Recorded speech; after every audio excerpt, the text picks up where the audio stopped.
Why does telling people your plan feel so good? And why does that good feeling almost always kills the momentum you had a moment before? That rush of relief, the instant hit of validation, the tiny applause from a few friends or followers, it's a reward. But it's the wrong one. It signals a completion that hasn't happened and leaks the very energy you need to finish the work. Here's the simple truth at the center of everything I'm about to show. Over-explaining is a drain.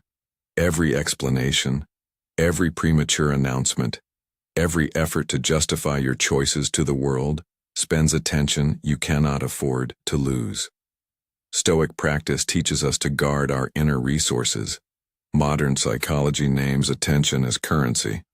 Combine the two and you get a rule that changes how you build.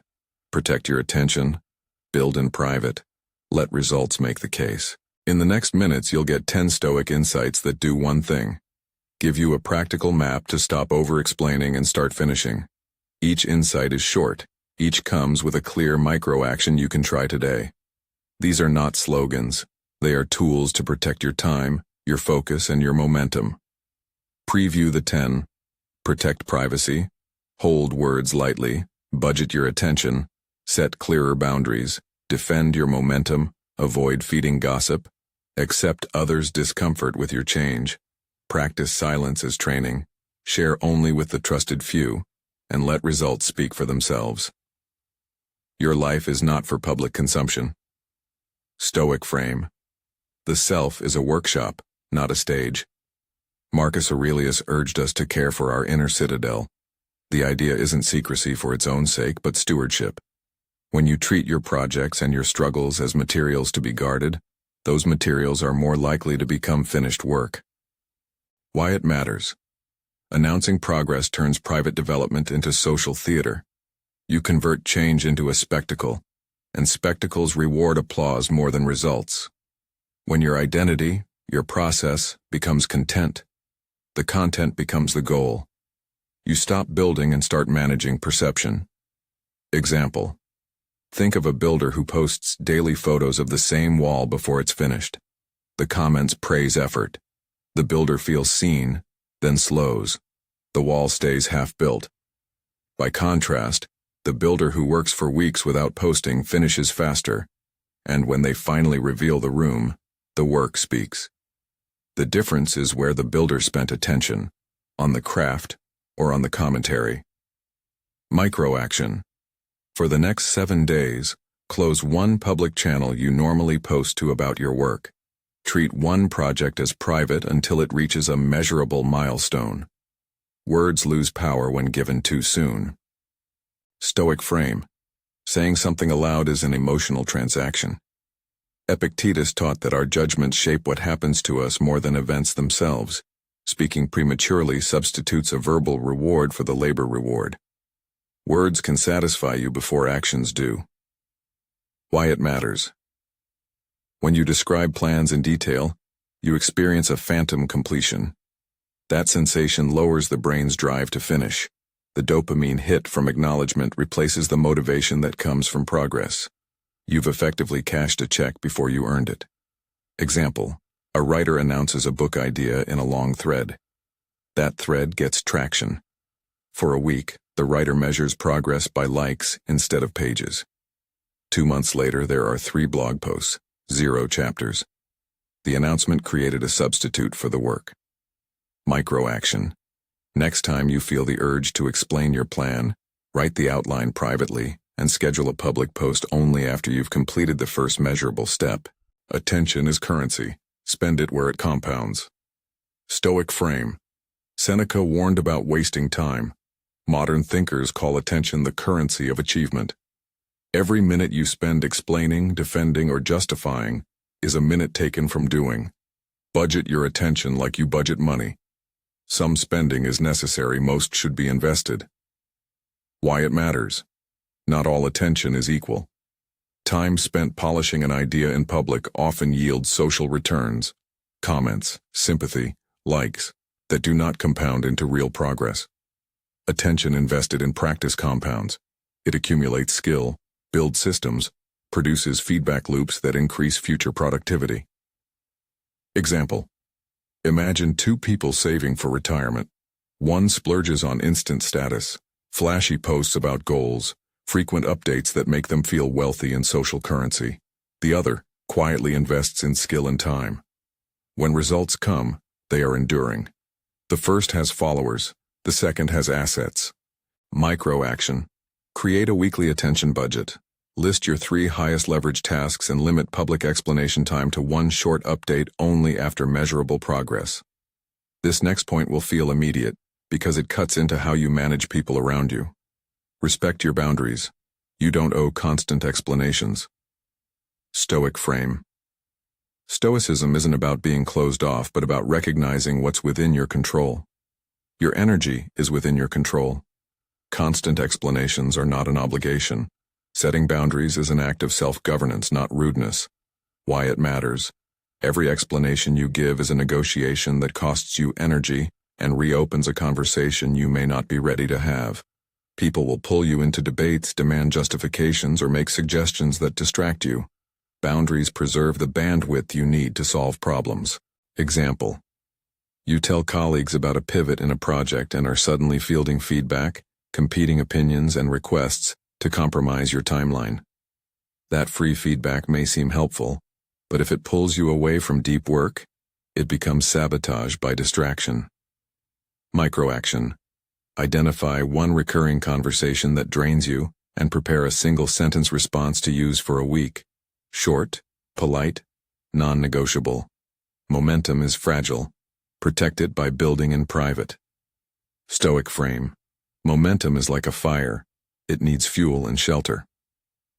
Publicizing every ember exposes the fire to rain. Opinions, criticism, the weight of expectation. Stoics practiced inner focus to preserve their work from external interference.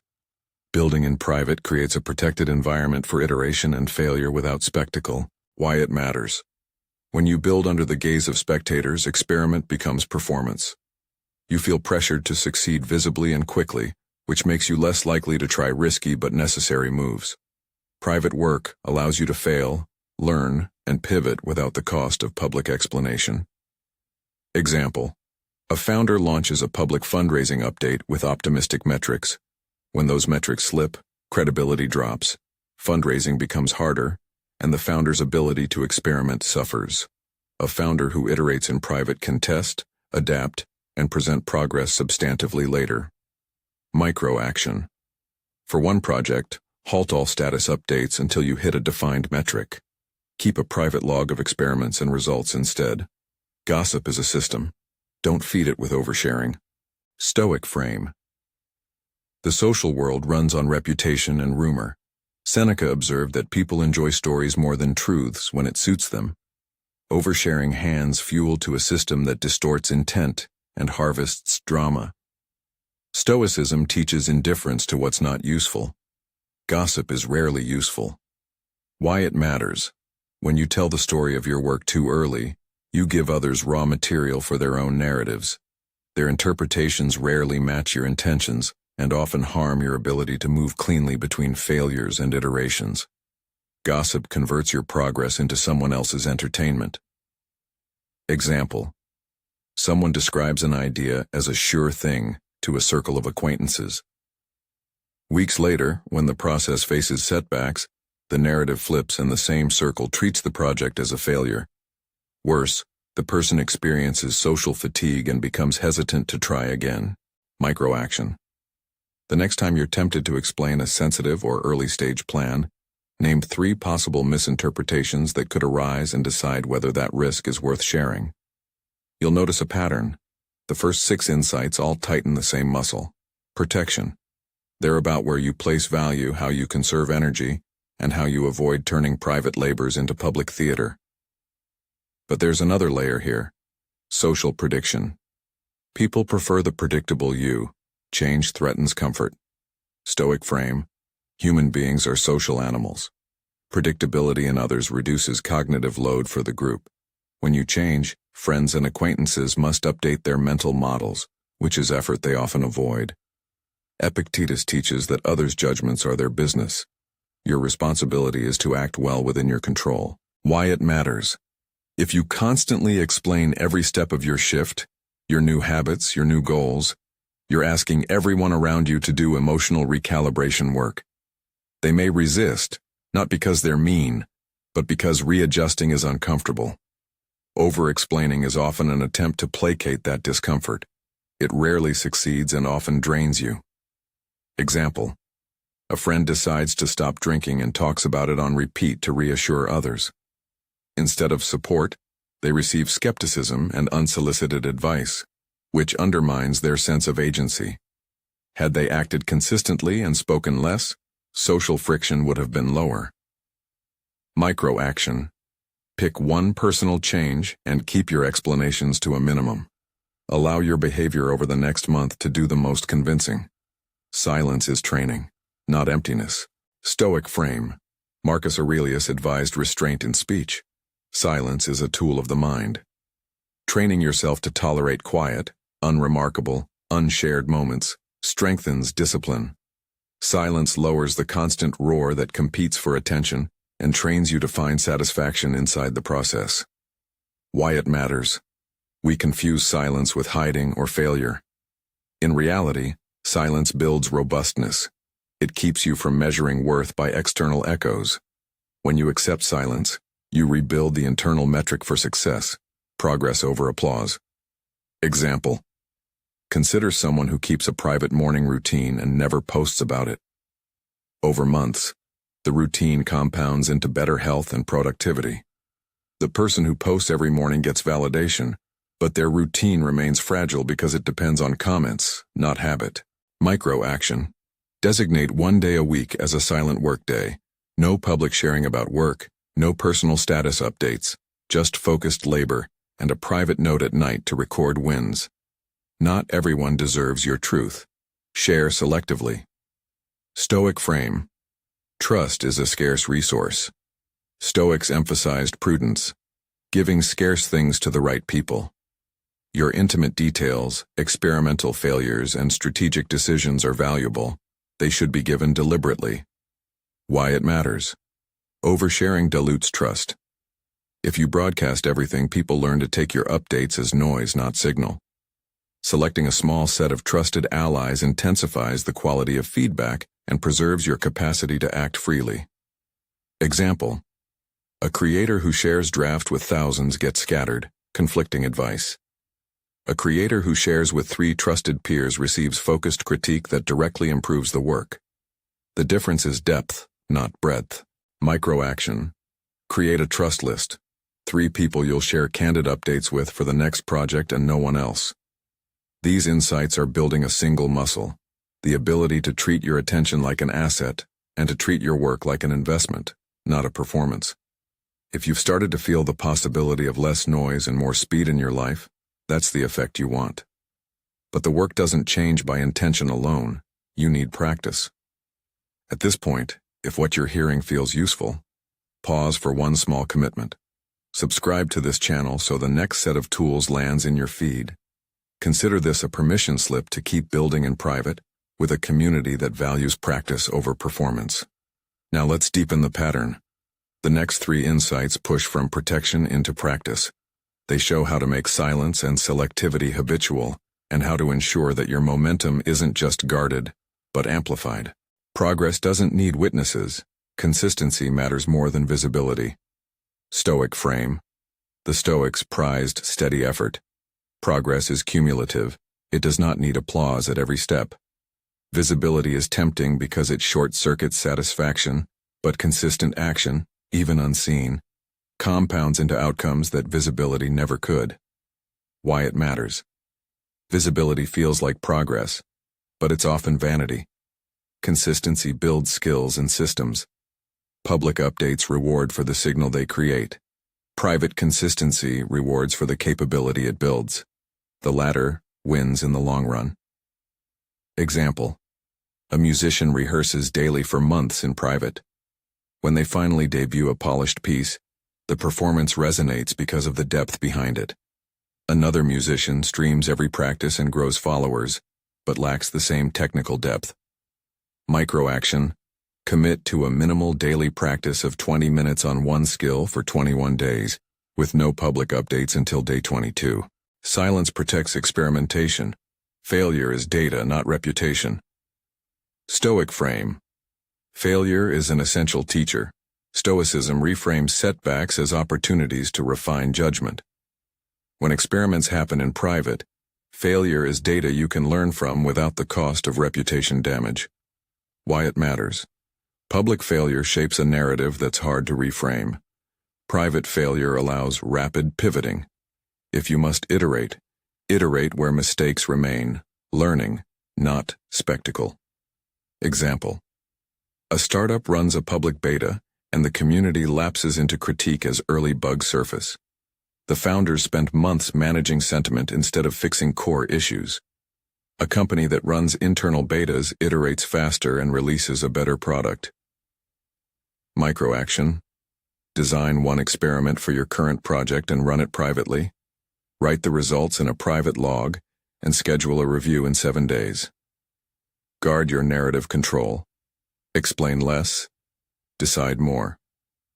Stoic frame. Your narrative is a vector. Don't scatter it by responding to every comment. Stoic discipline means choosing which battles to fight and which stories to own. You are the curator of your own trajectory. Why it matters. Constantly explaining creates reactive storytelling. You react to others' interpretations instead of proactively shaping your path. When you decide less in response to external demand and more in service of your aim, your narrative becomes coherent and forceful. Example. An artist constantly justifies creative choices on social platforms. Their feed becomes a running explanation rather than a portfolio. The audience knows the explanations, but not the art's coherence. Microaction. Pick a theme for the next month for your work and refrain from providing explanations that diverge from that theme. Let the work itself articulate the coherence. Pause here with me. You've now got 7 insights that reconstruct how you spend your attention, when you speak, and how you choose with whom to share.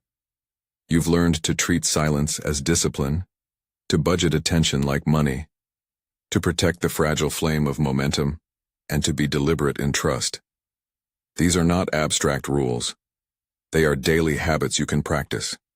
What's missing in this first set is the full architecture for taking these principles into action as an experiment you can live inside. That structure, the specific challenge that stitches these habits together, needs a clear start line, measurable markers, and rules for communication. It's how you turn intention into proof. We'll build that structure next, but before we go there, reflect on this. If you've ever felt the shame of starting loudly and finishing quietly, or the embarrassment of having publicly failed mid-experiment, you are not flawed. You were given the wrong reward schedule. The fix is not more willpower, it's a different environment. In the next segment, I'll lay out a practical, time-boxed experiment designed to rewire your reward schedule, protect your momentum, and sharpen your capacity to sustain work without external applause. You'll get exact steps to choose the project, measure progress, limit sharing, and log experiments so that when you finally reveal your work, it has weight behind it. Before that, consider which of the micro-actions you've already done or can start tonight. Choose one, try it, and notice how asking less of others begins to return more to you. Now let's build the structure you can actually live inside, a time-boxed experiment that rewires reward, protects momentum, and turns private work into public proof. This is not a theory exercise. It's a practical protocol you can start tonight. Read it, pick the timeline that fits you. 7 days if you want a hard reset, 14 days if you need more room, and follow the rules. The rules are simple. Choose one project, set one clear metric, limit public updates, and keep a private log. Everything else is noise. Step 1. Choose the project. Pick one effort that matters but is small enough to move in measurable steps. 1 chapter, 1 feature, 1 week of consistent practice, 1 marketing landing page. The point is specificity. If the project is diffuse, shrink it until it can be completed in the experiment window or measured daily. Don't pick, get better at everything. Pick one thing you can touch each day. Step 2. Set a single metric. Decide what counts as progress and make it numeric or plainly visible. Pages written, lines of code deployed, 20 minutes of deliberate practice, 1 prototype shipped, 5 customer interviews completed. Pick one. This metric is your lighthouse. Everything you do should either move it forward or be recognized as noise. Step 3. Limit sharing. For the experiment length, restrict public updates to 0 or to a single scheduled reveal at the end. If you must tell someone, limit it to 1 trusted person on your trust list. That list should be 3 people max. People who give you blunt, quality feedback and respect your process. If you don't have 3, pick 1. The fewer the voices, the clearer the signals. Now the daily mechanics, what you do each day to make the experiment real. Begin each day with a 5-minute plan. Open your private log and write, "Today I will move metric X by Y." Keep it short and concrete. This primes the mind and replaces the urge to announce with an internal contract. Work in focused sprints. Choose a time block, 25 or 90 minutes, that fits you and protect it fiercely. During these blocks, your attention budget is locked on the metric. No explaining, no commentary, no drafts for public consumption. Log outcomes immediately. After each sprint, write 1 sentence. What moved, what failed, and what you will try next. This simple habit converts raw failure into data and keeps the experiment honest. Run 1 private experiment per day. An experiment is a small tweak you control. A different headline, a new practice technique, a prototype variation. Treat each experiment as cheap and reversible, and write the result in the log, success, partial, or learning. End each day with a micro-reflection. 2 minutes. 1 sentence on progress, 1 sentence on energy. This closes the loop and trains you to measure by results rather than applause. Now a few rules for social friction. How to respond when curiosity or pressure arrives. You will not always be able to avoid questions. Prepare and use 3 short scripts that preserve boundaries without rudeness. Choose one and keep it ready. Examples you can adapt. "I'm focusing on the work right now. I'll share when it's ready." Another. "Thanks for asking. This one's private while I test it." And a shorter version for persistent nudges. "I'm not sharing right now." These lines are concise, non-defensive, and final. Practice them so they feel natural. If someone presses for details, the neutral deflection is your friend. "Great question. Let me show you when I have something concrete." This both preserves your protocol and signals respect for the asker. A key piece that separates this experiment from secrecy for secrecy's sake is measurement and accountability. You're building private momentum, not hiding work to avoid accountability. Choose a cadence to review the log, every 3 days for a 7-day experiment, and weekly for a 14-day experiment. On review day, ask, did the metric move? What experiments produced the most useful data? What did you learn that changes the next 3 days? That review is where private work turns into refined strategy. What to do when you fail or stall. Expect both. The Stoics did not promise smooth progress. They practiced response. When a day goes wrong, log the failure and the lesson. Reduce the next sprint's scope. Do less, not more. The temptation after a setback is to explain away the failure publicly to gain sympathy or cover. Resist it. Failure is data. Public storytelling about it is often noise that compounds discouragement. If the setback is large and you need input, bring it to your trust list, not to the crowd. How to choose your trust list. Quality over quantity. The ideal confidant is someone who rewards honesty with useful friction. They listen, they challenge assumptions, and they hold you to the chosen metric. They are not cheerleaders or collaborators by default. They may be a peer, a past mentor, a colleague who understands craft. Tell them the rules. You'll share concise updates and you expect focused feedback, not public commentary. If someone can't honor that, they aren't on this list.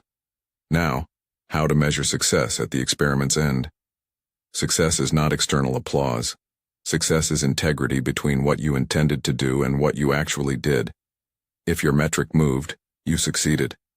If you learned a scalable lesson, you succeeded. If the project is still in progress but the log shows meaningful iteration and improved outcomes, you succeeded. Outcome does not mean viral reveal. It means you advanced. When and how to reveal. When the metric you chose reaches a milestone you defined as worthy of public exposure, prepare a reveal that demonstrates depth. Don't present the reveal as a narrative full of disclaimers. Let the work show the change. Use one short summary sentence of what changed, one screenshot or artifact, and one measured result. The reveal is not a novella, it's proof. The point is to let the work speak. What to do if you choose a 14-day window instead of 7. The longer window gives more latitude for iteration and heavier work. You can include a midpoint private review with your trust list to ensure you're not chasing vanity metrics. Keep the same single metric rule. Longer experiments don't mean broader goals. Let's translate this into 3 concrete templates for common projects so you can see how the protocol feels in practice. If you're a writer, project monitoring first 3 chapters. Metric, term, 3,000 words drafted and revised. Daily action. 1 focused sprint of 60-90 minutes of drafting. 1 20-minute revision, and a private log entry. No status threads, no early blurbs. Share only with 1 trusted reader at the end of week 2. If you're building a product project or core MVP feature, metric or DAR feature is functional in staging and passes 3 internal use cases: daily action, or a pair of 45-minute sprints, development and testing, daily log of experiments, immediate rollback plan for failed tests. Share only with 1 advisor until stable. If you're on a health or habit goal, project. Consistent morning routine. Metric. 20 minutes of focused practice for 14 consecutive days. Daily action. 20-minute session, 1 sentence log, 1 adjustment if needed. Don't post progress streaks publicly, keep a private streak counter.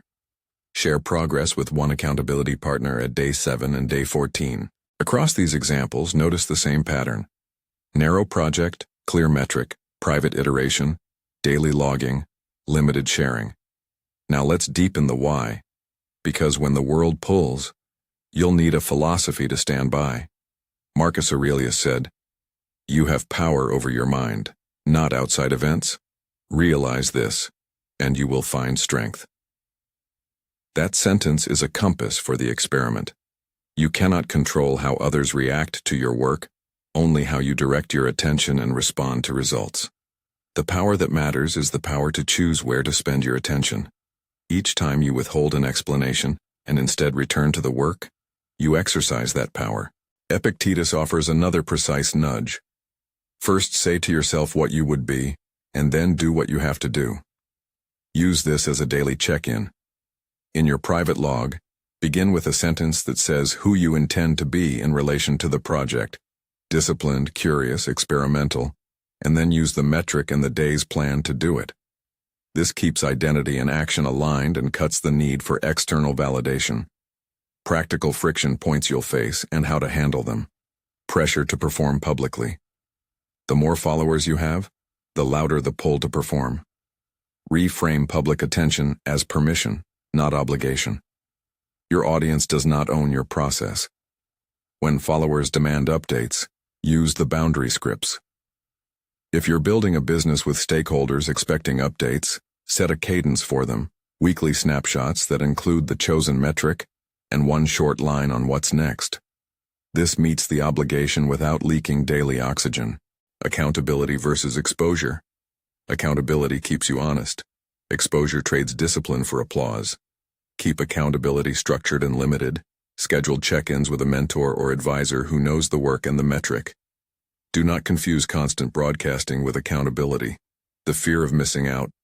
If I don't tell people now, someone else will. Accept that risk. Most early announcements do not prevent someone else from doing better work.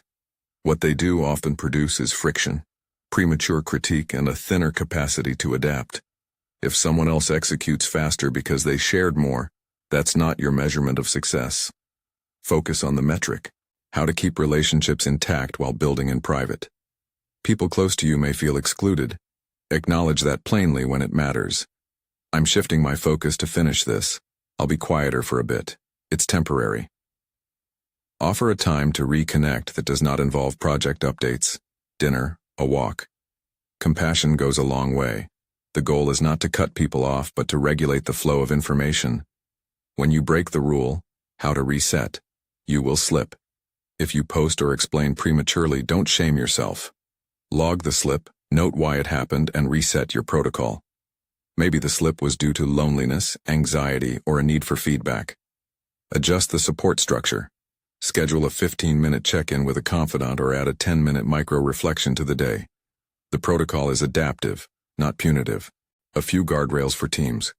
If you're working inside an organization, the principle remains the same. Protect the experiment from showmanship. Establish internal channels for iteration that do not create a public performance dynamic. Use staging environments, private decks, small user groups, and guarded demos. Naming conventions help. Call them internal beta and private experiments to set expectations. What to do after the experiment ends. Don't immediately trade the private rhythm for full public saturation. Convert the private log into a short case study. What you set out to do, the metric, the experiments you ran, the lessons learned, and the results. Keep it tight. One page or one short video that shows depth. When you reveal, let the framework be clear. You built in private because your work needed time to mature. This both protects your future rhythm and models a healthier public ecology. Now a short troubleshooting section for the most common objections. Objection, but sharing helped me raise funds awareness. True, some projects require early visibility. If you must share prematurely for strategic reasons, restrict the circle and the framing. Share the minimum viable narrative necessary to recruit support without turning every step into content. For fundraising, share a concise problem statement, the ask, and a private follow-up channel. No running blow-by-blow public diary of milestones. Treat early visibility as a tactical tool rather than a daily habit.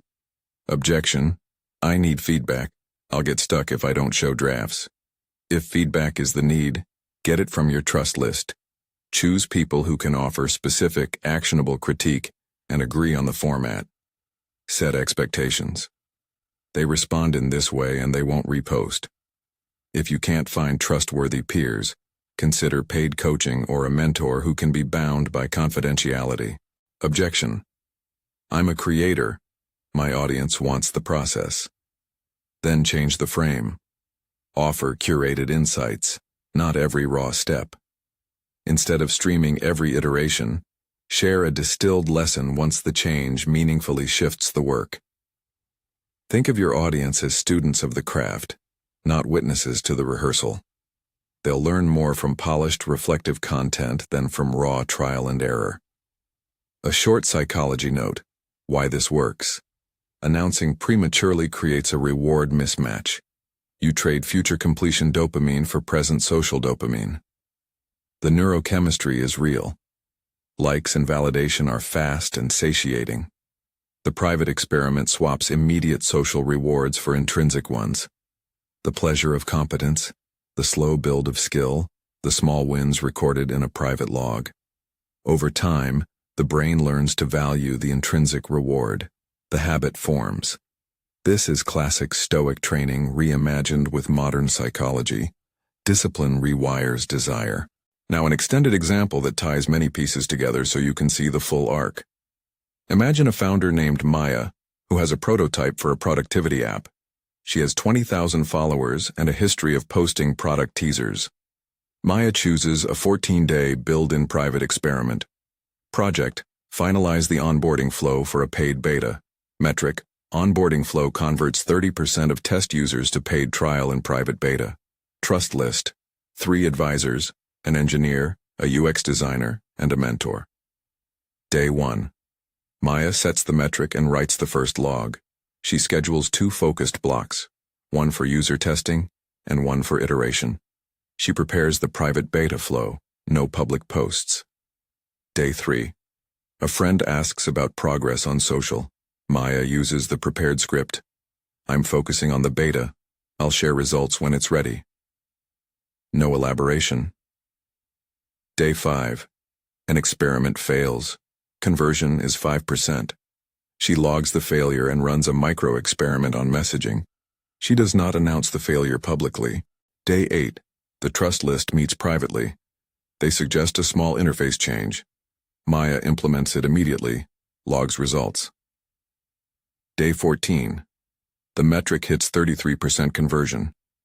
Maya writes a short case study from the private log. The hypothesis, the experiments, the outcome, and the measured conversion. She posts the case study and includes the product link. The reveal is concise, credible, and backed by measured data. The public response is meaningful because the work has weight. The traction she gains now compounds into real scale, not just ephemeral applause. She protected momentum and presented proof. That story shows another virtue of working in private. The ability to iterate without headlines, to fail quickly and cheaply, and to reveal with integrity. A few micro-habits to fold into daily life that reinforce the experiment beyond the initial window. These are small and cumulative. 1. A weekly attention audit. Spend 10 minutes listing where your attention went that week and score each item 1 to 5 on leverage. This trains you to spot leaks and cut low-leverage explanations. 2. A silence appointment. A daily 30-minute block where you do deep work and deliberately do not check or plan social posts. Treat it like a meeting you must keep. 3. The 3-sentence end-of-day log. What moved the metric? One thing I learned. One seed for tomorrow. This keeps the loop short and keeps dopamine aligned with action. 4. A quarterly reveal ritual. Once per quarter, reveal one substantive piece of work and a case study. This keeps visibility strategic and meaningful. Before we reach the close, a note on ethics. Build in private is not about secrecy that harms others. If your work affects people, customers, teammates, users, preserve safe, ethical practices, communicate necessary changes, protect stakeholder interests, and involve those who must be involved.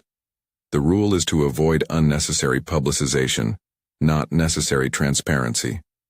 Now the final piece, the 7-day challenge you came for, condensed into an executable checklist, you can start immediately. Choose the 7-day timeline if you want fast momentum reset. Choose 14 days if your work requires more time. Either is valid. Commit to whichever feels realistic. The 7-day challenge, compressed into 3 rules you can recite. Choose one project, set one metric, close public channels for that project. Then follow these daily tasks. Morning plan, one focused sprint, private log, one experiment, end-of-day reflection. Do not post until day 7. On day 7, review the log and decide. Reveal, iterate another week, or archive the experiment with lessons learned. That decision is your outcome metric. Did you learn something actionable? If yes, you won. If you accept this, pick the project now. Write it as a single sentence. I will X by Y in Z days. Then write your metric. Then decide whether you will do 7 or 14 days. Put it in your private log and start your first sprint tonight. A final note to anchor why this matters beyond productivity. When you stop over-explaining, you reclaim a core human ability to hold a private interior life that develops skill, judgment, and character. As Carl Jung observed in his own way, the undisclosed depths of our interior world shape who we become. Not everything needs light to thrive. Stoicism is not antisocial. It's anti-distraction. It trains you to wrestle with what matters quietly so that, when the world sees the results, they are unmistakably real. Recap in 3 clear lines. Over-explaining drains attention. Attention is the currency you must budget. Private work protects momentum and builds depth. The 10 insights you've already learned are tools: privacy, restraint, attention budgeting, boundaries, momentum protection, resisting gossip, accepting social discomfort, practicing silence, selective sharing, and consistency. Use them together as a system, not as isolated rules. Now choose one small project and commit. Pick 7 days or 14. Set your metric. Close the channels. Use the scripts for the social friction. Log daily. Review. Reveal with results. If you're ready to take the challenge, subscribe and join this community of people who build in private and reveal with proof. The next playlist shows how to sustain momentum after the experiment. Practices for weekly reviews, attention budgets, and scaling private experiments into public products. Take the experiment now. Start tonight. Let your actions speak and let the work do the explaining.